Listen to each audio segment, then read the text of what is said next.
I used this phone for a few years. It's a quad core with 1 gig RAM and 16 gig storage, I think. And it has all those features like two SIM cards, micro SD slot, but the battery went.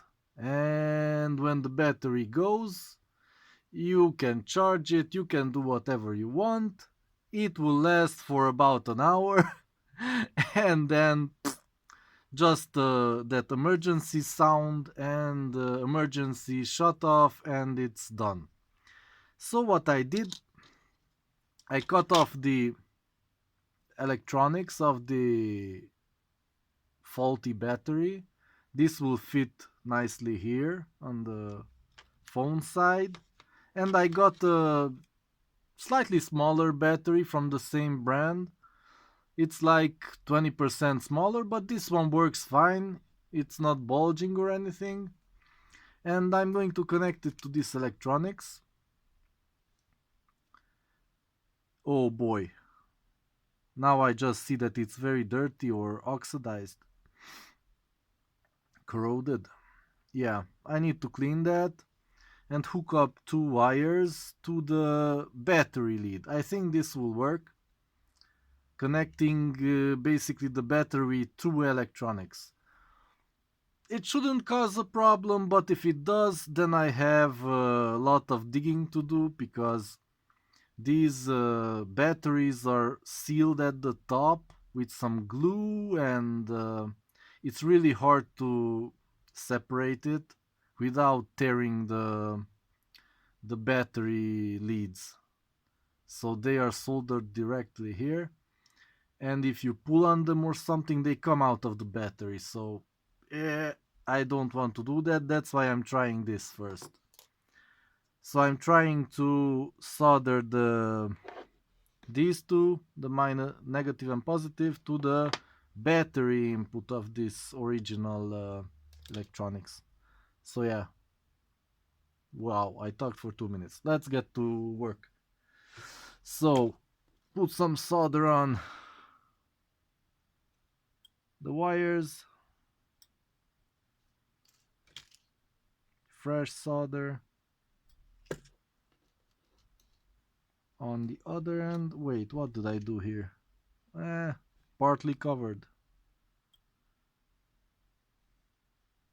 I don't know where my soldering skills went, but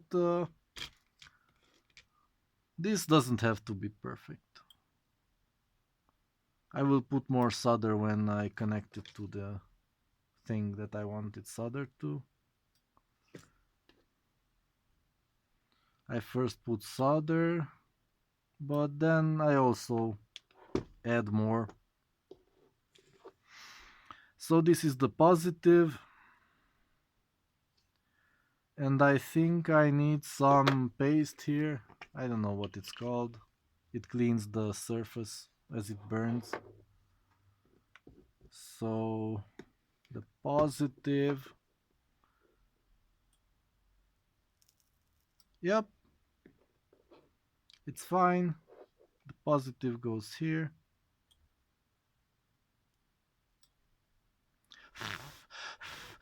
Blow on it, kiss it. Uh, Put some more solder and some of the paste.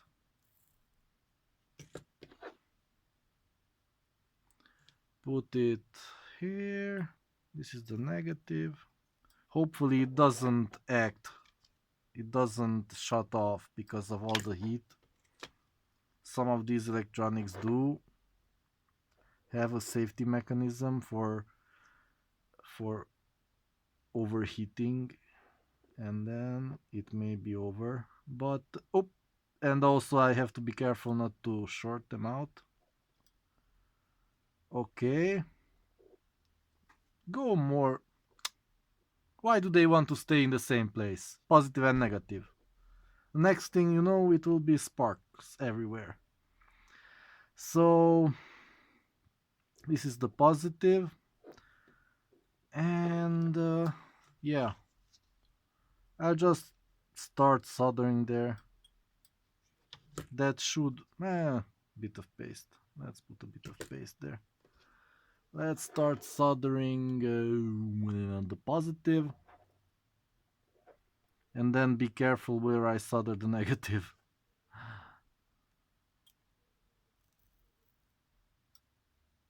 Oops, it didn't connect properly. This comes off. Okay, so I need to put some real solder on that first. Make sure it holds. Where should I put it? That foil or that tab that usually is perfectly solderable.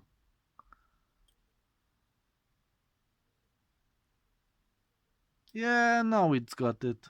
Okay, let's put on the negative too.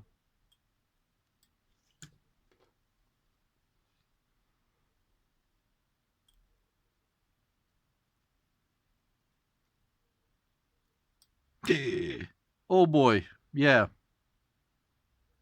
So that's not the way I should have done it, but it's not a real problem. Because that is also a piece of metal soldered to the circuit board. So I could have removed that and put only the wire there, solder the wire. But I don't think it makes a difference.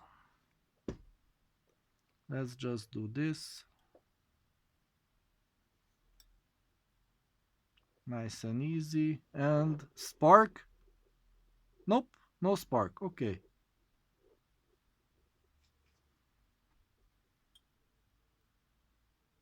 Let's put it there.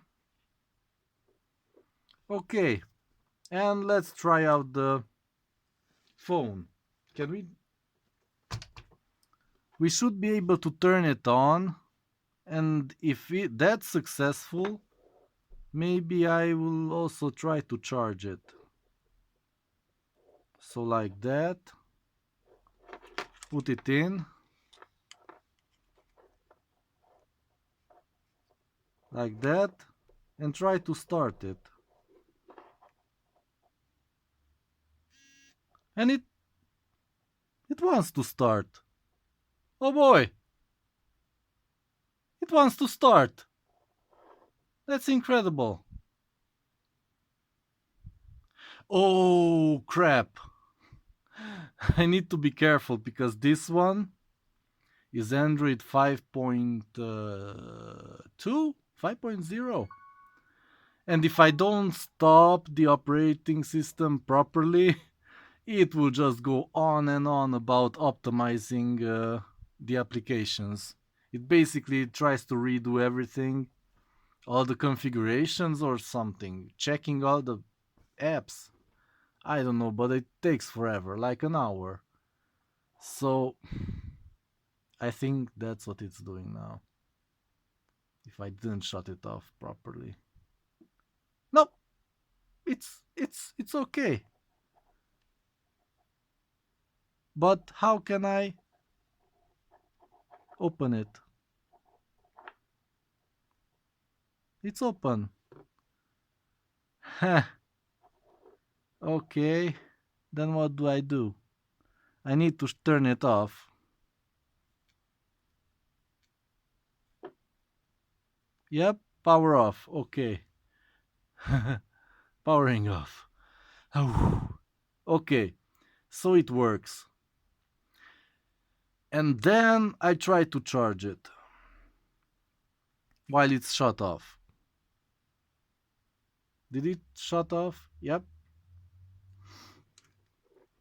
So let's let's hold it properly like that and try to charge it. This will be more interesting. Maybe it blows up.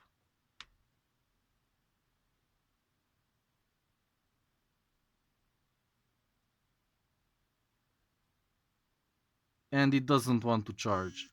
Oh, wait. It did want to charge. It did want to charge.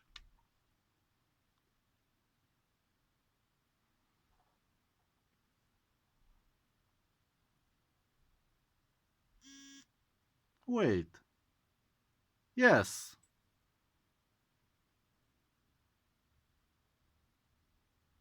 So will it give a percentage? 38%. Ha! Okay. So this is successful, I think. Because if some protection would jump in, it wouldn't charge. So yeah, with two BMSs basically. Yes, those are BMSs that protect the battery. So I went through two of them and it still works. This is good to know because then you don't have to fuck around with the uh, new battery and try to cut off its electronics. Nah, this is nice to know, at least for these old phones, which don't have that, which are replaceable batteries, basically. For the other ones, there may be some complications if you want to do something like this, but should be the same procedure. You just search for the same voltage and amperage battery and replace it. And you can use it maybe not in the same form factor because the battery will be hanging out the bottom, but you may be able to use it. So it's still at 38. I may have jumped to conclusions. Maybe this doesn't charge. But that's not a real problem because I want to use this phone plugged in all the time and then I can just leave it as is. I can leave it like this because it just needs to see that the battery is present. So yeah, maybe I'll put some more details in the description if I test it and something goes wrong or I succeed in something. But yeah, that's it for now.